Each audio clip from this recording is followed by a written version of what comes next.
Good evening and a very warm welcome to this Thursday's final edition of Yes 101's Visual Radio.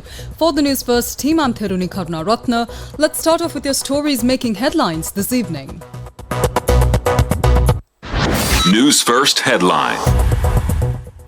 Railway trade union action continues. Commuters heavily inconvenienced. Striking railway workers warned of dismissal for disrupting railway services.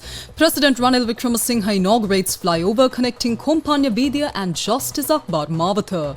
In international news, hidden debt hurts economies. Better disclosure laws can help ease pain, says the IMF. And in sports, Vanindu Hasaranga resigns from T20 captaincy. On to your top story this evening, commuters faced major disruptions this morning as many office trains scheduled to operate were cancelled. The Department of Railways said that about 250 train journeys were cancelled yesterday due to the strike, with only 60 train journeys operating. Only 35 office trains were scheduled to operate today. Railway station masters and controllers launched a trade union action at midnight on Tuesday, citing several concerns including a lack of promotions.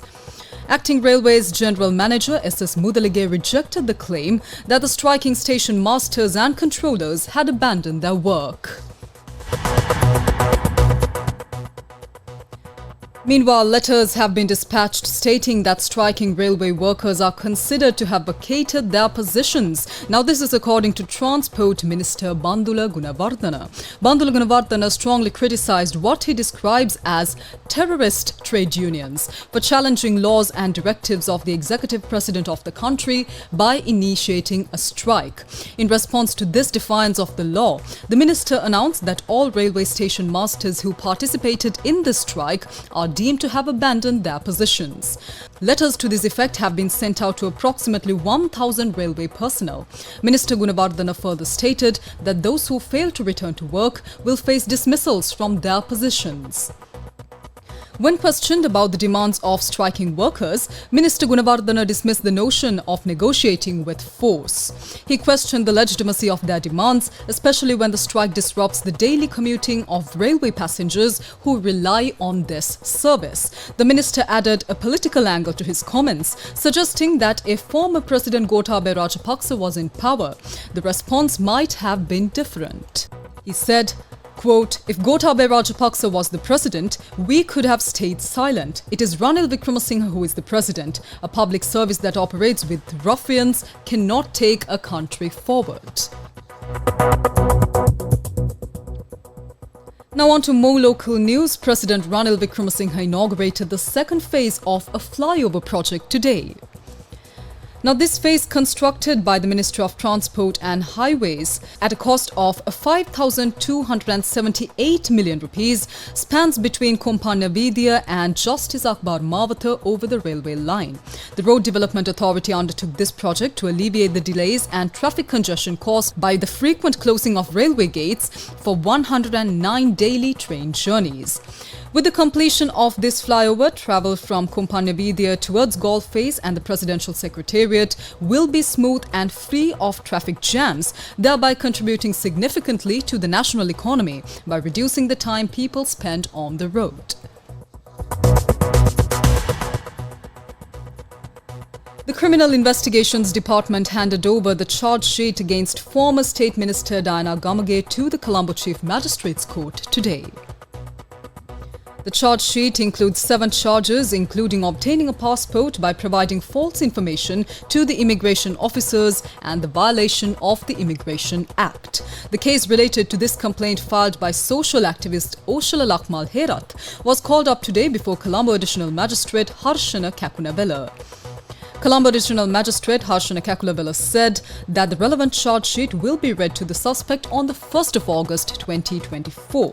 The Additional Magistrate further ordered the suspect's passport to be handed over to the court. Let's now take a look at international news. International news. The International Monetary Fund says that hidden debt is reaching $1 trillion globally by some estimates. Now, hidden debt is borrowing for which a government is liable, but which is not disclosed to its citizens or to other creditors. And while this debt, by its nature, is often kept off the official government balance sheet, it is very real, reaching $1 trillion globally by some estimates. While these undisclosed obligations are not large when compared to global public debt topping $91 trillion, they pose a growing threat to low-income countries already highly in debt with annual refinancing needs that have tripled in the recent years. The problem is even more pressing amid higher interest rates and weaker economic growth. Accountability, too, is imperiled without accurate information about the extent of borrowing, which heightens the risk of corruption. The IMF says that these potentially dire consequences can be avoided by strengthening domestic legal frameworks. More details on this story are now available on our website www.newsfirst.lk. Let's now take a look at sports news. Sports news. In sports news, it's cricket. Sri Lanka Cricket in a statement announced that national men's T20 international captain Wanindu Hasaranga has decided to resign from captaincy. According to Sri Lanka Cricket, Wanindu Hasaranga said it is in the best interest of Sri Lanka Cricket that he decided to relinquish the captaincy duties and remain in the side as a player. Wanindu Hasaranga in his resignation letter said that Sri Lanka will always have his utmost best efforts as a player and vowed to continue his support and stand by his team and leadership as always. Sri Lanka Cricket, while accepting his resignation, said that Hasaranga will remain an important player for the team in their international cricketing plans. And with that, we bring to a close this edition of Yes 101's Visual Radio. For the News First team, I'm Theruni Karunaratne. Thank you for watching. Take care. Have a good night.